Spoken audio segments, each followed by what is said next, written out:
Welcome to Not Suitable for Democracy. I'm your host, Nick, and on today's episode, we are covering the major headlines at the national, statewide, and local levels, such as the bipartisan bills making waves through Congress, what happened to Lindsey Graham, can we believe Mitch McConnell, what is the polling saying about Abdul El-Sayed in Michigan, and bringing it right back home here to New York City, we have election results even a month after the Democratic primary. So without further ado, let's get into it. Real quick, make sure to subscribe to Not Suitable for Democracy.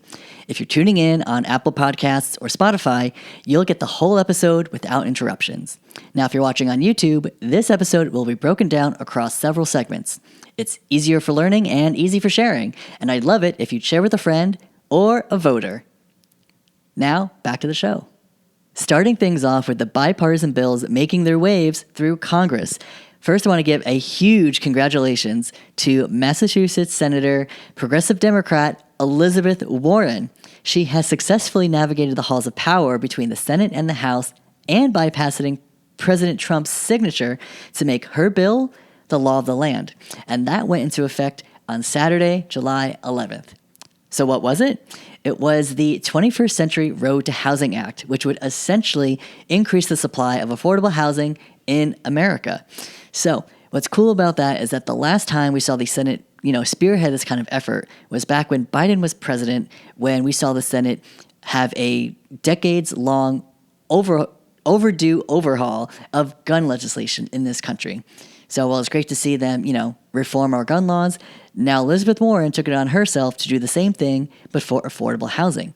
We have not seen reformed legislation like this for affordable housing in years. And she did it with the help of a bipartisan coalition. So in the Senate, she worked with South Carolina Senator Tim Scott, and in the House, the two folks were Democrat Maxine Waters and Republican French Hill. So between the four of them, they worked on this bill, but they got enough buy-in from a lot of senators and a lot of congressional reps. So what did this bill even do? So 3 key functions. First, the bill supplies additional funding to state and local budgets. This is to give them incentives to not only supplement their budgets to start building, but also, defray some of the costs that are required when even tackling affordable housing projects in their home state or municipality.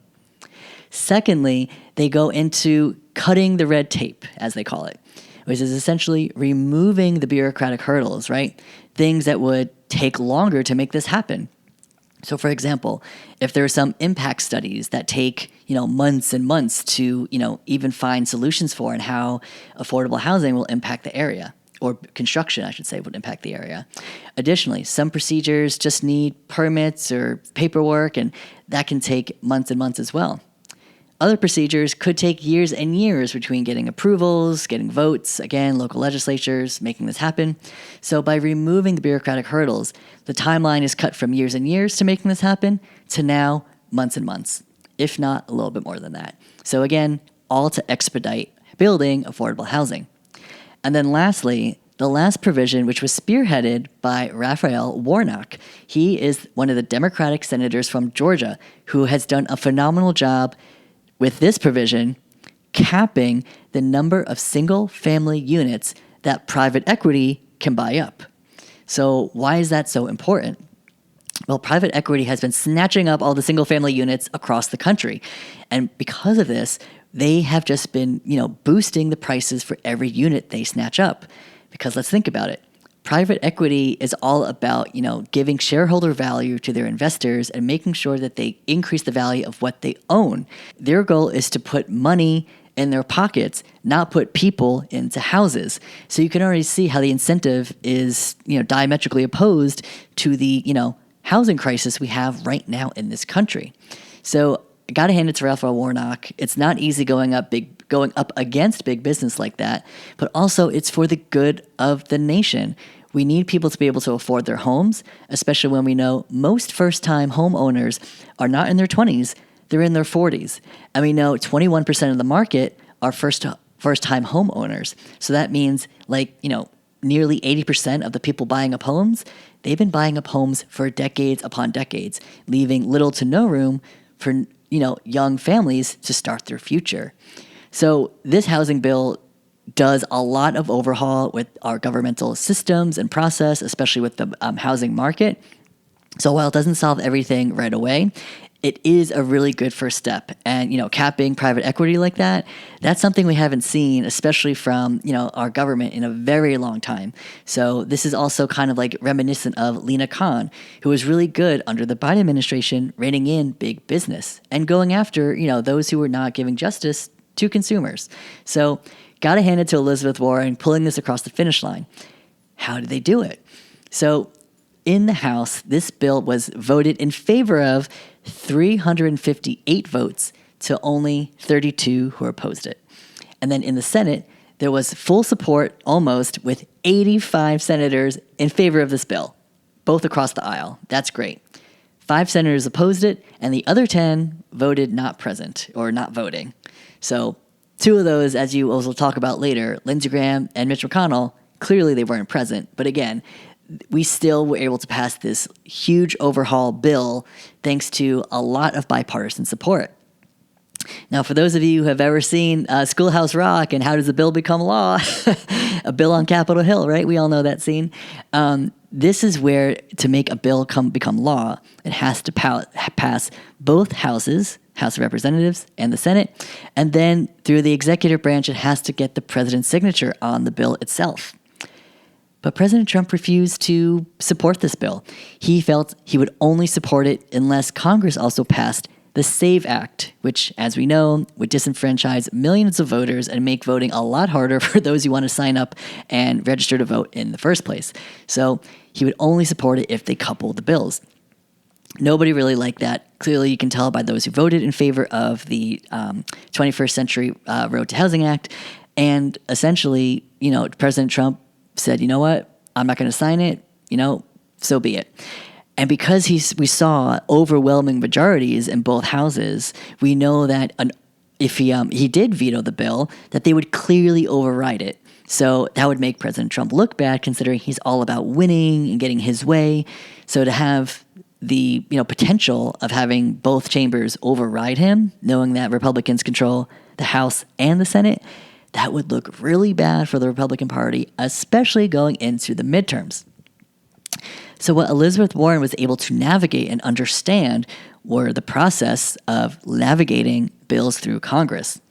One thing that you may not have heard or may be learning about for the first time is that if a president doesn't sign a bill into law within 10 days of when it's passed in both chambers, then it will become a law if and only if Congress is in session. So, it's summertime, and while, maybe teachers are out for the summer, they're not in session. Congress is still in session until the Speaker of the House declares that they're out, and the Majority Leader of the Senate declares that they're out.